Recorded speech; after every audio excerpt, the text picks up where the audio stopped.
Welcome to Reality with Kiki.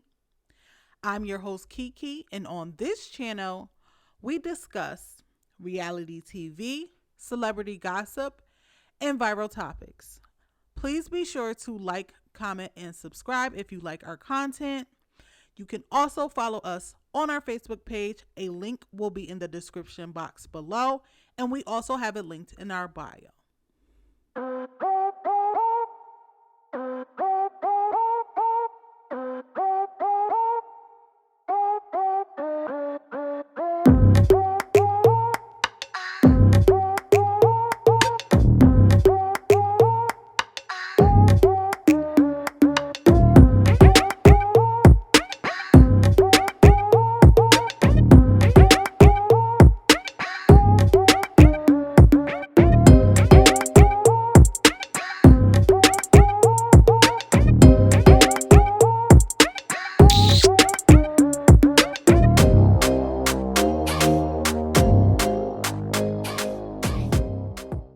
All right, so life after lockup. So we start this episode off with a continuation from Deontay talking about how he thinks that Nicole is signaling for him to show up to her wedding to Tia. So his friend Derek gets mad. He gets up and slams on the table like, "Are you serious?" And his mom is like, "I thought you said you were over her." And he was like, "If you over her, why would you be showing up to her wedding as a friend? You sound dumb. What are you going there for? Are you going to be a groomsman or are you going to be a bridesmaid? You might as well put on a dress." So his mom is like, "I don't want you to crash that wedding. You need to move on for the betterment of yourself." And Deontay is like, "Nobody understands," right? This is him in his confessional. "Nobody understands. It's like I have different voices in my head. One voice is telling me to forget Nicole and move on. And the other voice is telling me that she got herself in a situation and she wants me to come and save her." Deontay, if you hearing voices, you need to go get some help. So his mom and Derek are trying to reason with him like, "Don't go to this wedding. Please move on." His mother is very frustrated. She's like, he has a savior complex. He feels like he can fix these people's lives. He attracts people who have these issues. And it's just like, I don't even know if it's that. Something mentally is wrong with Deontay. Like, there's just no other explanation besides that. So she's like, "Please don't go." So he's like, "Mom, she cried at the sight of me and she's being manipulated." And he's claiming that Tia's manipulating Nicole. And his mother is like, "So you can see when somebody is manipulating her, but you can't see when she's manipulating you? It's a money grab." He don't see it that way. He still wants to go. He said he's not gonna go there with any hostility. Then Derek flips and is now supporting Deontay going to the wedding, but he wants him to turn up and ruin her day. This is ridiculous. Deontay needs to stay away. He needs to move on. This is all right. So Brittany and Ray. So Brittany's mom has finally agreed to meet Ray. Her mom and dad come over to the house. They sit down. They start to have a conversation about Ray and his past. Her mom is just like firing questions at him about everything. I feel like a lot of the questions just like it really truly doesn't matter. Like, I think her dad was just like, "Did you ever really, stop and just think like, man, this is not me. I shouldn't be doing this." And I guess maybe you're trying to see if he is regretful about the things that he did. But honestly, I feel like it doesn't matter because he's now out and he has to pay restitution. Her mom is just really not feeling the fact that Brittany chose to be with Ray. But I guess I'm just confused because they said that this is not the first time that Brittany has dealt with an inmate. So why are you acting confused? Like, you feel like she deserves better But obviously, this is what Brittany wants to do. And Brittany is not a 21-year-old girl or young woman that you like can try to like steer in the right path. Like, Brittany is well into her 30s. This is the life that she wants to live. Then you need to let it go, ma'am. So we move on to Shawn and Sarah. Y'all know how I feel about Shawn. I thought Sarah was smarter than this, but she decided that she is going to move in with Shawn. She comes over with all of her things. She's talking about how she thought long and hard about it. You didn't do any of that. You didn't think at all, actually. Because why are you moving in with Shawn? She's like, despite all the lies he told, love just doesn't go away. But if he continues to lie, then the relationship is going to be over. Girl, please. And so she's moving in with her daughter and her dogs. And I'm like, you don't even know this man. Why are you moving your young child? Your daughter don't even know you. So why do you think that soon after getting out of prison that you should be moving your daughter into a stranger's home? And I'm just like, I'm surprised her mother even let that happen. And she was like, oh yeah, my mom is not really happy about it, but she's just going to have to deal with it. What? Your mother who took care of your daughter for 6 years? All right. So Shawn is like, I just want to show Sarah that I can be a good stepdad. How about you just be a good dad to your own kids, period? You're not even considering them in this at all. You have 6 kids back in Vegas or wherever.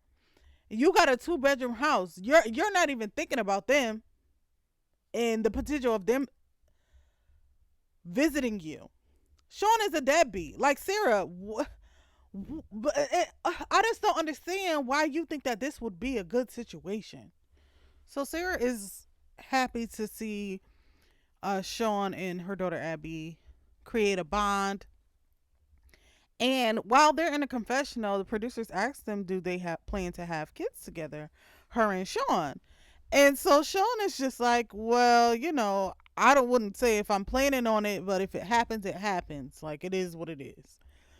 And Sarah's like, is that how you're gonna answer that?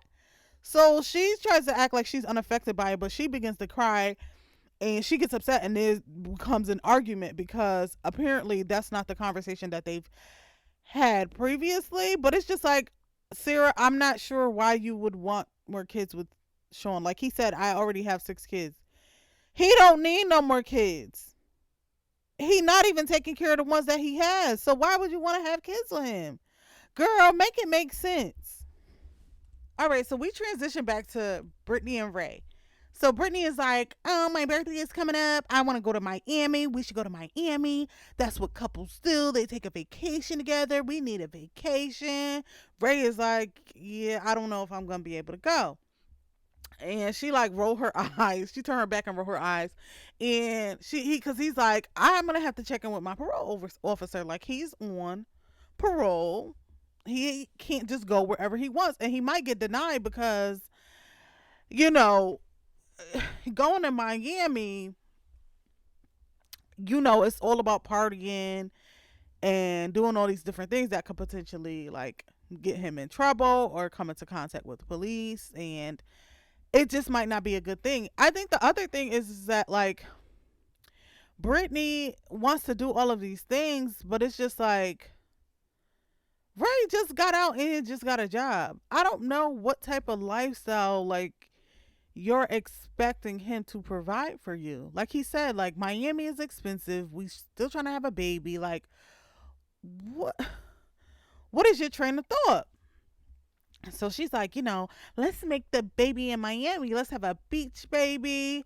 And she just has all these plans like, oh, Miami will be the perfect place because, she'll be traveling like with her sister and friends. And she was just like, he could propose to me in front of my family and friends. I'll be leaving as a girlfriend, coming back as a fiance. And it's just like, girl, the delusions. Y'all not ready for that. Ray is not ready for that. And I love Brittany and Ray, but Brittany is doing too much. She's been doing a lot lately. All right, so Amber and Puppy. So Puppy goes to talk to her mom about how she has the warrant, and because her mom was in the hospital and she has been staying with Eric, that the neighbor told her parole officer that she hasn't been living there. So the officer put out a warrant. She's on the run. Her mom is just like, you need to turn yourself in. You need to just face this, get it over with. And Puppy is just scared because her mom's health is declining and she doesn't want to be in prison and not be there for her mom. So I'm just like, this kind of doesn't make sense to me because if my mom was sick and in the hospital, I would have easily just been like, I've been staying with my mom in the hospital. Like, you could easily just tell them that. Who are they to be like, that's not true? If they can't prove otherwise, why would they violate you? So when she's back at home, she calls Amber and it's just like, yeah, my mom said I should turn myself in, blah, blah, blah. Then Eric comes in and she starts talking to him about it. And Eric is just like, he's down with her no matter what she decides to do. So he's like, if she want to be on the run, then we going on the run, period. And then she was just like, I'm sick of talking about this or whatever. So she's on her phone and he texts her, will you marry me? So she's like, what? Are you serious? So he gives her the ring or whatever. And she's just like, are you serious? You want to marry me? Like, I've never been engaged before. He's like, yeah, I texted it to you, didn't I? Now, Eric, why would you propose via text message? And then he was like all drunk or high or both. Like, why would you propose via text message and be like, somebody should take you seriously? I don't know. She gave him an answer. She was like, she don't know what she is gonna do based on like the fact that she doesn't know what's gonna happen to her. So she's still worried about that. But Eric is just like, I want you to be my wife. So no matter what, like, I'm gonna ride for you. All right. So let's get into how this episode ended. So earlier, Shane and Lacey were having a conversation. I guess they were coming down from the therapy session that they had where Lacey's like she don't want to be with Shawn. She regrets marrying him, regrets having a baby with him. She doesn't love him, all these different things. And Shane comes out because Lacey slept on the couch. She didn't want to sleep next to him. He like, why did you sleep on the couch? And she's just like, it was just too much. I didn't want to lay next to you. And Shane gets into how he was hurt by the fact that Lacey is like she don't want to be with him. She don't love him. Shane is like he doesn't want to lose his family. And Lacey starts crying and she's just like, I know we've done it before, but can we just start over again? And they try to move past their issues. They want to start over yet again. So a few days later, Lacey calls the cops on Shane. She claims that he is uncontrollable and she didn't want to deal with anymore, so she called the cops on him. So the situation is, um she said he asked her, has she been talking to John behind his back? And I guess Lacey admitted to it. So Shane started turning up, tearing the house apart. And I'm just like, Lacey, please. Like, she is so full of it. And we only have her side of the story, right? So the producers are trying to get information out of Lacey. She's just like, I don't even want to talk about it. I just want to move on. And it's just like, Lacey, you are trash, okay? And you full of shit because what was the reason? Like, I just feel like she did the same thing to Shane that she did to John. When she didn't want to deal with John, she called the cops on him so that she could just be with Shane. And now that you don't want to be with Shane, you want to go back to John, you want to call the cops on Shane so you can get him out of your face and you could do whatever you want to do, because she tells producers that after Shane was arrested, like immediately that night, she's hung out with John. They were at the bar, they were drinking, and then they had sex all night long. And it's just like, one, you're still married. Two,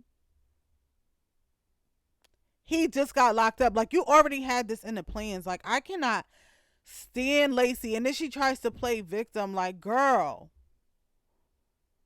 you can't just call the cops because you want to have somebody out of your life. Like, there are steps that you take to being separated from it. I said it before. Like, why don't you just leave? Just leave. You don't want to be with Shane? Just leave.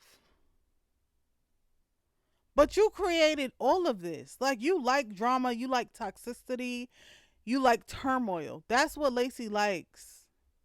And then her dad want to be like on his bully, bucking up against Shane. Oh, you gonna take care of your family, do this, do that. Lacey Lacey creates all of the situations that she's in. Like, her father is supposed to be her protector, but and stand up for her. But Lacey creates all the issues that she has.